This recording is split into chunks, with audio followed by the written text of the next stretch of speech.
Bismillahirrahmanirrahim. Assalamualaikum warahmatullahi wabarakatuh.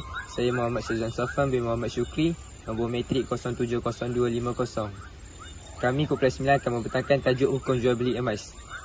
Pertama sekali, apa itu emas? Emas merupakan antara barang-barang ribawi.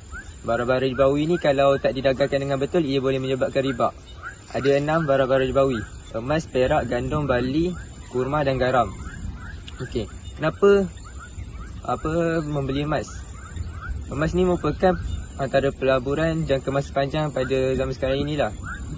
Lepas tu mata wang emas ni dia tidak akan jatuh berbanding kalau kita buat pelaburan dengan menggunakan mata wang kertas. Sebab mata wang kertas ni currency dia akan menurun. Okey, seterusnya jual beli. Jual beli ni adalah urusan menjual atau membeli sesuatu barang dengan antara peniaga dan pembeli. Terdapat 3 rukun jual beli ni. Pertama, al-aqidan, al-bai' dengan mushtari, antara pembeli dengan penjual. Lepas tu sirah, adanya ijab dan qabul, terima, bayar dan terima. Lepas tu ada maqdud alaih, iaitu barang yang dibeli. Okey, akhir sekali ialah riba. Riba dari segi bahasa, riba yarbu izadama wa namu fahuwa bimakna az-ziyadah wa nima. Okey, riba dari segi bahasa ialah lebihan, pertambahan dan perkembangan, iaitu dia membuatkan lebihan atau kenaikan kepada orang yang meminjam tu. Lepas tu daripada segi istilah ialah penambahan nilai ke atas sesuatu pinjaman yang diisyaratkan oleh pemberi pinjaman atau dijanjikan oleh penerima pinjaman. Dalam pertukaran setengah barangan dan mata wang, ia bermaksud perbezaan nilai akibat kuantiti yang berbeza atau perbezaan waktu pertukaran. Okey, yang dikatakan dengan perbezaan waktu pertukaran, lepas tu dia naikkan kuantiti ni. Contoh macam kita beli jongkong emas. Jongkong emas ni dia tak boleh secara tangguh, dia kena tunai. Dia kena tunai waktu beli tu terus. Macam emas, barang emas ni boleh. Tapi kalau jongkong emas ni, dia kena seorang ni bagi duit, seorang ni terus kena bagi emas tu. Hukum hakam jual beli emas. Okey, hukum jual beli emas ni masuk dalam barangan ribawi. Okey, jadi untuk cara jual beli emas ni kita mestilah mengikut syarat-syarat yang ditetapkan dalam hadis agar pertukaran jual beli emas ni tidak berlaku riba. Okey, jadi macam mana tak nak jadi riba tu? Okey, jual beli emas ni kita mestilah melakukan secara sama timbangan dan secara tunai dalam satu majlis. Seperti mana dalam sabda Rasulullah SAW berbunyi, az-zahabu biz-zahabi riban illa ha'a wa ha'a, wal burru bil burri illa ha'a wa ha'a, wat tamru bit tamri riban illa ha'a wa ha'a, wasya'iru bisya'iri riban illa ha'a wa ha'a.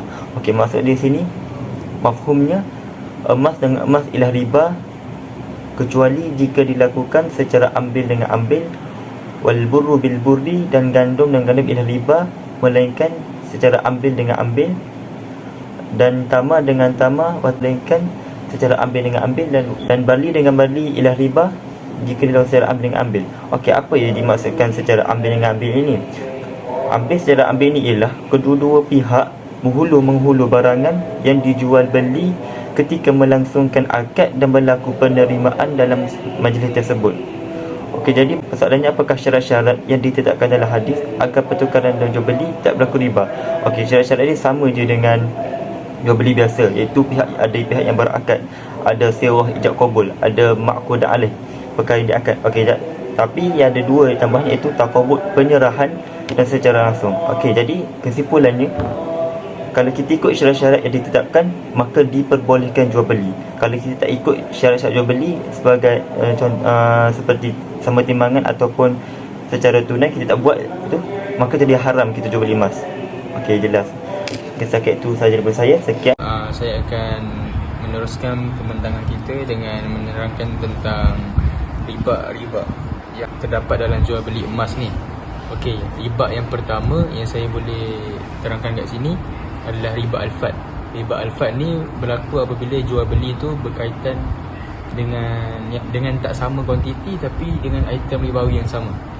Kalau nak lebih mudah, saya bagi satu contoh, iaitu situasi pada zaman Rasulullah SAW. Pada mana bila Bilal bin Rabah mempunyai 2 gantang tamar yang tidak elok, dan Bilal bin Rabah menjual tamar tersebut yang tidak elok tadi dan mendapatkan satu tamar yang elok, iaitu tamar burni, iaitu tamar yang bermutu tinggi. Lalu Bilal bin Rabah memberikan kepada Rasulullah SAW. Apabila Bilal berjumpa dengan Nabi, Nabi bertanya, dari manakah kau mendapat tamar ini, iaitu tamar burni yang sukar didapati pada zaman itu. Lepas tu Bilal bin Rabah menceritakan dengan yang sedemikian, apa yang saya cakap tadi. Dan Rasulullah bersabda, Rasulullah menjawab, jangan-jangan itu adalah riba. Jangan berlaku atau jangan berbuat dengan sedemikian. Daripada situasi ini kita dapat tengok ada 2 kesimpulan daripada situasi Bilal bin Rabah, iaitu pertama kuantiti dengan kualiti. Tapi yang kita nak fokuskan daripada segi kuantiti, sebab Bilal bin Rabah dia jual 2 tamar, dia dapat 1 tamar balik.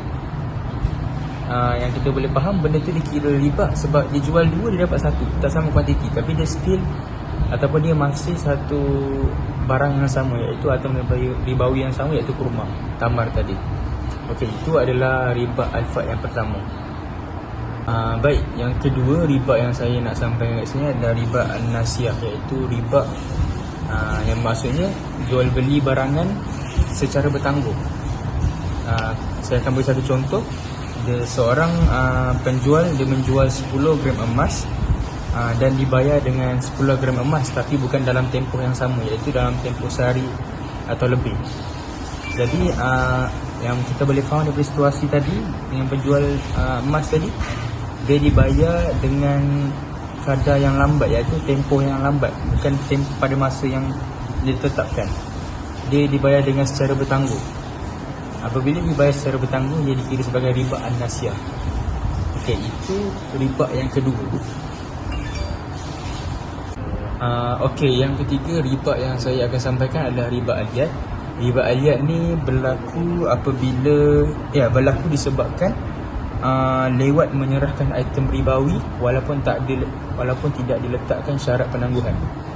Okey, satu contoh, bila Hasan ingin menukar barang dengan kawannya, contoh kawannya Ali. Hasan dengan Ali nak tukar barang, tetapi Hasan bawa barang tapi Ali tak bawa barang, dia akan bagi pada hari lain. Jadi di situ dikira sebagai riba aliyat. Okey, seterusnya saya akan meneruskan dengan dalil-dalil hukum, menjelaskan pada pandangan tentang riba ni. Pertama, al-dhahbu bil-dhahbi wal-fiddatu bil-fiddati wal-burru bil-burri wasyairu bil-syairi wat-tamru bil-tamri wal-mih bil-mih mislan bil-mislin sawa'an bi-sawa'in yadan biyadin fa idza ikhtalaftu hadhihi al-asnaf fabi'u kayfa syi'tum idza kana yadan biyadin. Maksudnya emas, jual belilah emas dengan emas, perak dengan perak, bali dengan bali, gandum dengan gandum, tamar dengan tamar, dan garam dengan garam. Biarlah ia dengan sama timbangan, yakni tak boleh melebihi, dan biarlah sama sukatan. Kedua, yadan biyadin, yakni perlu dalam majlis yang sama. Jika perkara tu berlainan, yakni bukan sama elah, ia boleh kecuali dengan syarat yadan biyadin, yakni secara terus, tangan ke tangan. Ulama membahaskan perkara ini. Pertama, barang riba terbagi kepada 6 jenis, yakni emas, perak, bali, gandum, tamar dan garam. Dekat sini barang-barang ni perlulah dijual belikan dengan secara langsung, tanpa tangguhan. Dengan kalau kita nak faham secara terus tu macam dalam akad yang sama. Assalamualaikum warahmatullahi wabarakatuh. Jadi sekarang kita bergerak kepada pandangan ulama. Jadi pandangan yang pertama, mengharapkan secara mutlak jual beli emas ni, seperti mana dalam sirah pada zaman pemerintahan Khalifah Umar Al-Khattab, ada seorang Gubernur Syam ni, nama dia Muawiyah bin Abi Sufyan. Dia ni mengecualikan emas perhiasan daripada kategori barang ribawi. Dan bila berita ini sampai ke pengetahuan Khalifah Umar, Khalifah Umar meminta agar fatwa ini ditarik balik. Sebab Khalifah Umar mengatakan bahawa semua barang emas adalah barang ribawi, tak kira dalam apa bentuk sekalipun. Dan pandangan ini tak dibantah oleh sahabat yang lain, malah disokong. Dan pandangan yang kedua, hanya emas jongkong dan dinar sahaja yang memiliki ilah ribawi, manakala emas perhiasan tak terkecuali. Sebab apa? Sebab pihak yang berpandangan seperti ini, dia berpendapat bahawa emas perhiasan ni sama juga macam barang siap, sama macam motor, kereta dan lain-lain. Dan pandangan yang terakhir iaitu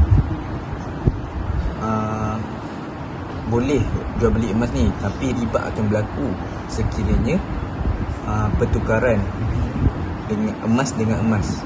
Kalau emas dengan wang fiat tidak berlaku riba. Wang fiat ni ialah wang yang hanya ada nilai sebab ada undang-undang tu sahaja. Contoh dia macam mata wang rupiah, boleh ke beli emas kat sini? Tak boleh kan?